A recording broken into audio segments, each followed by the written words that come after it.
The head of NATO says the alliance's troops will stay in Iraq for the long haul, so long as that's okay with the Iraqi government. NATO will only be in Iraq if we are invited by the government of Iraq. And the reason why we now are planning for scaling up our training activities is the request from the Iraqi government. Second, we have no intentions to stay here longer than necessary. Well, it seems NATO's apparently got a written invitation from the Iraqi Prime Minister for troops to stay in the country to keep ISIL at bay, even though the Premier is under pressure from Parliament to push for a timed withdrawal in the near future. Someone very much with his ear to the ground on this one. Let's get the thoughts of veteran American politician and former Congressman Ron Paul. Ron, lovely to see you tonight. Thanks for your time. This is going to be bad news for you to hear, isn't it? Jens Stoltenberg insists NATO will not stay longer than necessary, he says. Are we to believe that 15 years in?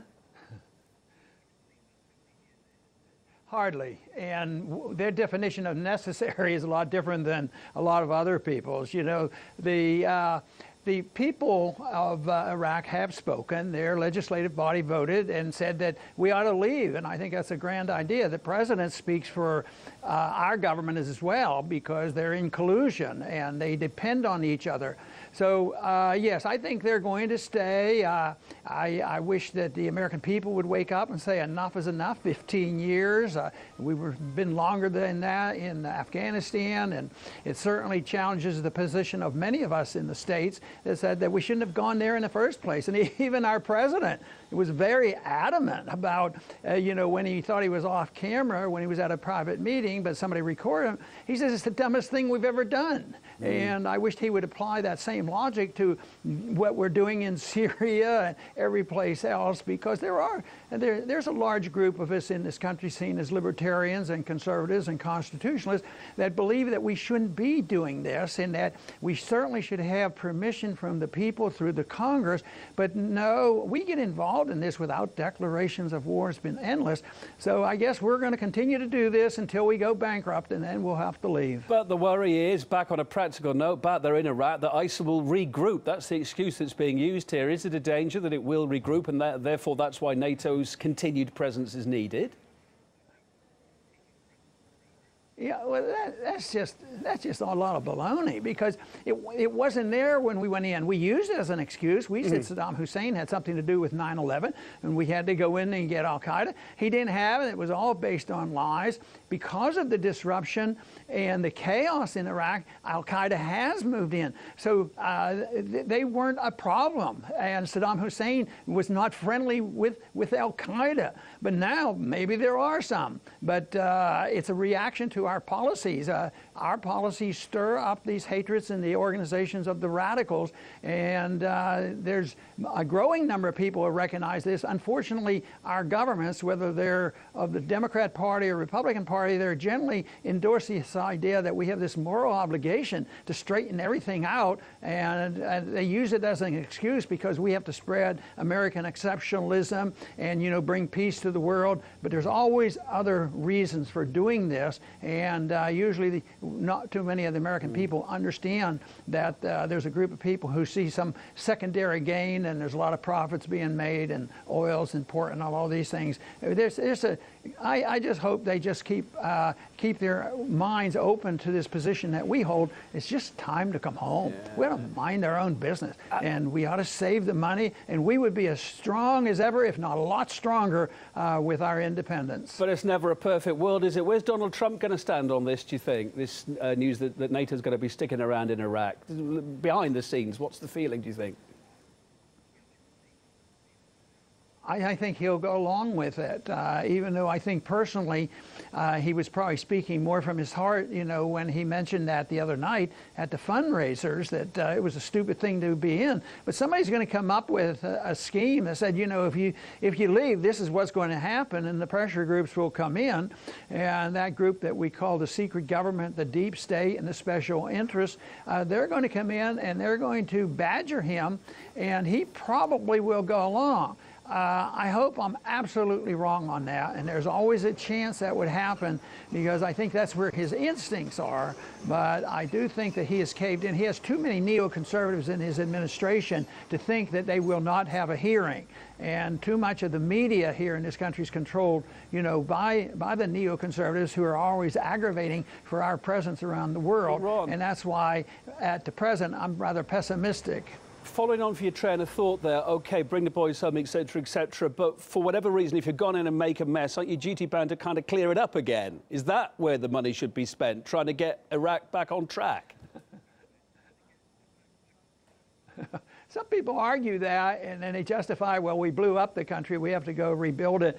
I don't think so, but why punish more people? There's a lot of Americans, the service people, the people who have come home and suffered, and all the people who paid the taxes. So you go to the next generation and say, well, we want to tax you more. We have to send our troops over there to rebuild the country. No, enough is enough. Interference is wrong. It's a real tragedy, and I think the country that we have been involved in, Iraq, would do a lot better if we're not there interfering.